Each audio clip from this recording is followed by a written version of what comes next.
Welcome to LSC. It's Sports Time. I'm your host, Bob Hintz. Today I have with me Ganon Baker, former Hampton basketball player, and I found out they played tennis with Alvis Mann over at Hampton High. Welcome. Hey, I'm glad to be here. It's in my hometown, and you still look the same. So. Well, I got some money I'll pass on to you a little later on. Well, talk a little bit about you growing up in Hampton. You played ball at Thomas Eaton when you first started over at a junior high system, and who was your coach over there? I had a coach named Mr. Green over there, and Coach Green is what we called him, and he was our coach at Thomas Eaton Middle School, and he would always let us come to the gym early and stay late. He was great. I think he ended up coaching baseball over at Kicktan as well. Right, yeah, Johnny Green. Then you went and you actually played on the JV team as an 8th grader over at Hampton High for Coach David Blizzard. Is that correct? Yeah, I made the team. I didn't play a lot. You and Kevin Swan. Well, Kevin Swan was the starting point guard, and I kind of backed him up as an 8th grader. He was a 9th grader. And David Blizz was our coach, and he was hard on me, told me the truth. And with him and my dad, I think I attribute a lot of my success to those two guys early on because you know, they were hard on us, and they told us the truth. And when we did do well, we knew it, you know. Right. Well, you come from a family of athletes, and your dad, a great basketball player at Hampton High School. But you also had a grandfather that was a pretty fair golfer. Yeah, I guess I have good genes. You know, my dad played at Randolph-Macon under Paul Webb when they were Division II. He was an all-state honorable mention as a high school player. His team went to the state his junior, senior year. And I heard he was a king of the City League. You know, back then they didn't really have a lot of pro teams he could play on, but he was a City League All-American, I guess. And my granddad people don't know this, was a 4-sport letterman. He lettered in 4 sports at the University of Richmond. Wow. And, you know, my little brother played at Richmond, was one of the all-time leading 3-point shooters. My mom ran maybe 10, 11 miles a day, almost 4 days a week, and she still runs a few miles a day. She was very athletic. And my middle brother, Reed, played intramural soccer at James Madison, but was a great surfer. So it was in our blood, that's for sure. We had some good genes. I want to mention your grandpa's name, Bill Robinson. And I got to know Bill late in life, but what a gentleman. What a gentleman. Yeah, Bill actually lived right across the street from me. God bless his soul. He passed away a few months ago, but he was a great athlete, and he didn't really push us in any sport. He just kind of showed us whatever we were interested in, he was interested in. He actually built my first basketball hoop. It was out of plywood, a little tire rim, and put it there on the porch, man. Gave us a little beach ball, and we started working out, and that little rim became a full-size hoop. They cut down some power lines. They put some lights out there for me and JB to shoot. And so he was a guy that facilitated, you know, the basketball, you know, path for us. So. Right. Well, he was an amateur golfer that won the state amateur in Virginia, what, 3 or 4 times? Three times senior state champion. Right. In the state of Virginia in golf. Yeah. So you've got a lot of good athletic genes. Very fortunate that they passed them, they came down to your family. But now, when you were playing at Hampton High, you guys were lucky enough to have a good enough team. It gelled at the right time, you end up winning the state championship. That had to be just something unbelievable. Yeah, 1989, you know, we won the state championship, beat Grant Hill's team. But you beat them in the semifinals. They were at South Lakes. I remember that game. Yeah, South Lakes. That was an upset, and we beat Kenny Harris. Played at Carolina that year. Beat Petersburg in the finals. Right. And you know, a lot of credit has to go to Coach Brower, our head coach. You know, he pushed us. He believed in us. And, you know, he kind of assembled the team. We had some football players, Eric Hunter, Aaron Mundy. They were tremendous on the boards. And Kevin Swan, our leader, and myself, they gave me the ball every now and then, you know. So Paul Blackman was a super force for us off the bench. Cedric Williams, Lonnie Mann, Pete Baycoat, who I'm really good friends with now. Actually, Pete is my accountant for the business. He was a tremendous force for us. So. You know, Jermaine Golson, who ended up being a superstar at Hampton University. So we had talent, but that doesn't always help you win games, as you know, the Lakers this year. You gotta work. You gotta have some cohesiveness there. You gotta be injury free. You gotta have some cohesiveness, chemistry, and just. I think it came down to we just wanted to win, man, and we had no fear. And so with that, our faith and having no fear, we were tough. You know, we played through certain stretches in the game, and I'll never forget that year. You know, I'll never forget it. It had to be a highlight. But I was talking to Kevin in there, and he said that he was one of the co-captains. But he said everybody listened to Eric. No question. You know, because we would kick our butts if we didn't, man. He was like the Incredible Hulk. Man. But we needed a guy like that. Well, he looked, and when we televised the game, it looked like that's the second half. But he just put the team on his shoulders and said, he's not going to let you guys lose. No, he didn't want to lose that game. I mean, I'm talking about the one against Grant Hill in the South Lakes. Yeah, he intimidated Grant that game, that's for sure. And Grant, I'm friends with Grant now. He admits that. He said, man, that guy Rick was crazy. I said, Grant, he's still crazy, man. Well, then after you graduate, you go to college, you go up to Duquesne, and you spend a little time at Duquesne, and then end up down at Wilmington and graduated. What was that like going into college? Now we're talking about raising the level of competition. Yeah, I got a full scholarship to Duquesne University, and fortunately I was lucky enough to start all year, made the all-rookie team. And really enjoyed playing in Pittsburgh. You know, we played Pitt every year. Duquesne is in the Atlantic 10, so we were playing Temple with John Chaney. Right. At the time. The Owls. The Owls. You know, played against Eddie Jones, who was a pro, Aaron McKee, who was a pro. You know, playing against West Virginia, which is now in the Big East. Rutgers at the time was in the Atlantic 10, is now in the Big East. Rhode Island.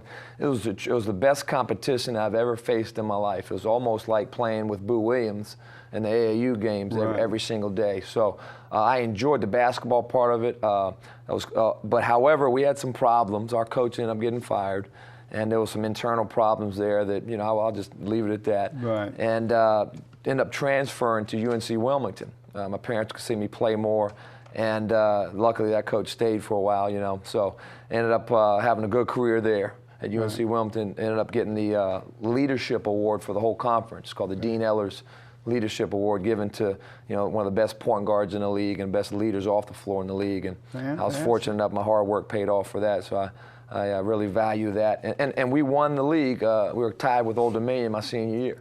We were co-champions with Old Dominion, but we ended up getting beat by Jonathan's team, Richmond, in the first round. Jonathan was at Richmond. Yeah, he wasn't on the team, but his team, obviously he signed with them. Right. And then that weekend, they were number 8 seed, we were number 1. We ended up getting beat. And so I didn't get a chance to go to the NCAA tournament in my college career, and unfortunately I did not get to do that. But Jonathan did. And I do have that state championship to fall back on. Absolutely. To feel what it's like to really win a big-time tournament. Well, a lot of people don't know, but when you graduated, you did some coaching. You went to Hampton University, did some coaching there, and some other places. I did. Talk a little bit about that. I did. I still wanted to play, but I hurt my back training for some of these pro tryouts, so I ended up going to Hampton University as assistant coach. And got a master's from there, transferred, got promoted to Belmont Abbey College as a full-time assistant. Okay. And that's a Division II school in Charlotte, North Carolina. Did well there, got promoted to Coastal Carolina as an assistant coach for them, and that's a Division I school. So now I could go coach and on the road and recruit on the road. But I just didn't get enough skill time, because in college coaching there's rules and there's limits to how many hours you can work with kids. So I resigned, I believe in '99 at Coastal Carolina, and I was taking one of my players to a pro tryout. Well, I was still in shape. I played every day, and they needed another player at this tryout. They had like 39 kids. They wanted to make 4 teams of 10. So I jumped in there, and make a long story short, my player got an opportunity to play in Austria, and I got an opportunity to play in Iceland, Ireland, or Switzerland. So I was like, I know what I'm gonna do now. Because originally I thought I was gonna come back here and coach high school and teach in high school. But you know, I was like, man, I still want to play. So I went to Iceland, played professionally for a year over there, and that was just amazing. Just amazing. And you got hurt, and while you were hurt, something developed. You know, that's the story of my life, man. I get in great shape, everything's going well, and then I get hurt. I mean, in Hampton High, I had like 4 or 5 stress fractures, and when I was in Iceland after the season, I found out I tore a tibial tendon. So I had surgery up in Williamsburg with a great doctor, Dr. Carr, who's amazing, and he did surgery on me, and everything was fine, but I'd be out about 4 or 5 months. Well, I would miss my opportunity to go back to Iceland because I was going to go back there and play. They were paying me pretty well, and it was a good opportunity. So while I was still in a cast in my parents' house, I just prayed and got a vision, I think, from the Lord that, hey, he wants me to teach. He wants me to coach in my own business. So I went with it. And Boo was one of the first guys that I talked to. I said, man, I'd like to train kids for a living. He's like, man, kids don't want to work hard for free. Why are they going to pay you for them to mess up and you tell them how good they're, how bad they're doing? So I said, Boo, I just have a passion and I think it's going to work. And so I started at the time, 2001, Shake and Bake Basketball Services. And this is our, going into our 10th year, and we're still doing this. It's a wonderful living. But it's not called Shake and Bake anymore. But that was the film your granddaddy let me watch that videotape of, but now it's called Ganon Baker Basketball. Yeah, now it's called Ganon Baker Basketball because my name has gotten tremendous recognition, and that was a marketing move for me. And but in 2002, I still wanted to play. I was running my business, and the last shot at playing, I sent a tape out to the Denver Nuggets of me playing in Iceland, and they invited me and about 250 other guys to an open tryout, and I ended up making it. And we went to rookie camp the same year with Carmelo Anthony, and Andre Miller was there, and I ended up making it to the last cut with the Denver Nuggets so that I could go out and play on their summer league team. Right. And then I shattered my knuckle. Shattered my knuckle. Still can't bend it. I was supposed to have surgery, but I said, forget it. I'm tired of doctor's offices. So that's when I figured out, hey, that's a sign from the big fella upstairs. This is what you're destined to do. This is your purpose in life, is to teach kids about life through basketball. And because I do that, I've been in business ever since. So this is your 10th year in It's my doing 10th this. year, and research says 80% of small businesses fail within 8 months. Yeah, well, 8 months to 2 years. Yeah, if you go beyond 2 years, you're very lucky. And I'm super lucky. I'm still doing it, and we still have room to improve, and we still have stuff that we're still trying to get done. But I'm booked about a year and a half in advance, man. It's unbelievable. But you travel all over putting on this. Yeah. Well, you certify coaches and you trainers. Who would have thought? Talk about that, because that's, to me, is the amazing thing. Yeah, I've been to 18 countries just with Ganon Baker Basketball and Shake and Bake, and now people value what I do. I'm not a genius. There's nothing magical with what I do, but I took advantage of, okay, if you value me, I'm going to show you how to do it the right way. Right. So I created about a 350-page curriculum. And I teach that to coaches. It could be a college coach, high school coach, a young kid that wants a job, a kid that's finished playing that wants to do what I do the right way. And so I teach them how to be a skill development coach. Everything from teaching to motivating to how to run your business. And we have 3 classes a year, one in Orlando, one in Dallas, one in where I'm living now in Greenville, South Carolina. Next year we're going to run one a week before the Final Four in New Orleans.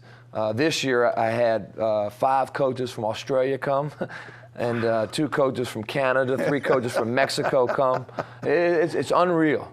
It's unreal how they value what I have, because it's just basketball. But it's the way I've packaged it. It's what my passion is. I think I put so much passion into it. That's contagious to people. They've got to see there's a whole lot of value in what you're doing that they can take a hold of, and some things that they can use to better what they're doing, obviously, or they wouldn't be coming. No question. The teaching points, how to deliver it, the drills, what a point guard needs, what a big needs, what a wing needs.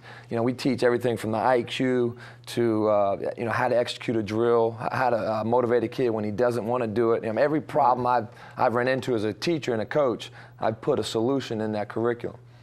Fantastic. Yeah. Well, I can see passion just coming out. I mean, this is awesome. Yeah, I mean, anytime you let me speak, I'm going to speak. I got a little ego, Well, I appreciate you coming in. Yeah, thank you.